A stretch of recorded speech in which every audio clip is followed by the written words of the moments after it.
North Carolina's landscape holds more than just beauty. It hides secrets from a distant, mysterious past. Beneath its peaceful forests and old towns lie stories of lost civilizations, unexplained phenomena, and legends that refuse to fade. Today, we're exploring one of the most enigmatic, the ancient earthworks of Town Creek. If you ever find yourself driving through the quiet countryside of Montgomery County, you might pass a stretch of green field and hardly notice the low earthen rise in the distance. But that mound, standing silent under the wide Carolina sky, holds stories that reach back nearly 1,000 years. This is Town Creek, an ancient ceremonial center built by the Mississippian people, whose culture thrived long before European settlers ever arrived. What survives today isn't just an archaeological site. It's a glimpse into a world that once pulsed with ritual, community, and profound mystery. Archaeologists believe the mound and the surrounding village were built around the year 1000 AD. Back then, the PD River Valley looked very different. It was covered in thick forest, and the river meandered wide and slow. The people who lived here were part of what we now call the PD culture, an offshoot of the broader Mississippian tradition that stretched from the Great Lakes all the way to the Gulf of Mexico. They built towns organized around plazas and mounds, where religion, trade, and politics mixed into one seamless way of life. The main feature at Town Creek is the flat-topped mound itself. It rises about 10 feet high and covers roughly an acre.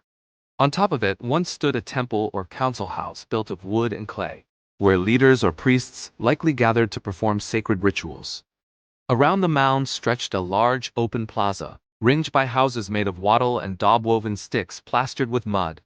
It must have been a bustling place. Smoke from hearth fires rising into the sky, people grinding corn, children running between huts, and the steady rhythm of life moving with the seasons. But what makes Town Creek truly mysterious is why it was built and what exactly went on there. Excavations have revealed traces of fire pits, ceremonial objects, and burials, all hinting at a deep spiritual purpose. Some artifacts, like shell beads, intricate stone tools, and carved effigies, suggest that the people here were not isolated. They traded with distant groups along the rivers that linked the southeastern tribes.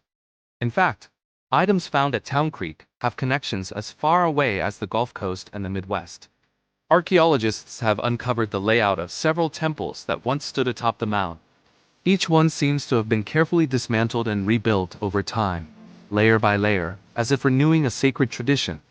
Some think this cycle of building and burning symbolized death and rebirth, the constant renewal of spiritual power. Others suggest it reflected the life of a leader. When a priest or chief died, his temple was ceremonially burned and then rebuilt for the next. Still, no one knows the exact meaning of these ceremonies. The people who created them left no written records, only patterns in the earth and fragments of pottery to speak for them. By the 1300s, something began to change. The mound was no longer expanded and the village gradually emptied out. The reasons are unclear. It could have been disease, conflict, shifts in trade routes, or environmental change. Some scholars think the spiritual center of life simply moved elsewhere, or that the people blended into other nearby tribes. What's left behind is the stillness of the place itself, a profound silence that has lasted for centuries. Town Creek came back into focus in the early 20th century, when local farmers began finding unusual artifacts in their fields. Word spread, and in the 1930s, archaeologists from the University of North Carolina began the first serious excavations. What they found astonished them. Beneath the surface lay the remains of a planned community, with post holes forming precise geometric patterns. It was evidence of a sophisticated society that understood design, astronomy, and ceremony. Some of the discoveries still puzzle researchers. In one burial, a person was found laid out with elaborate shell ornaments and polished stones, while others were buried in simple pits nearby. Was this a priest, a leader, or someone honored for another reason? Another area revealed circular arrangements of posts, which might have been used for tracking celestial events, like a kind of astronomical calendar. The silent mound of Town Creek guards its secrets well, reminding us that there are entire chapters of human history, written not in books, but in the very soil beneath our feet. What do you think happened to the people of Town Creek? Let me know your theories in the comments below. Thanks for watching, and if you enjoyed this journey into the past, make sure to like and subscribe for more explorations of hidden history.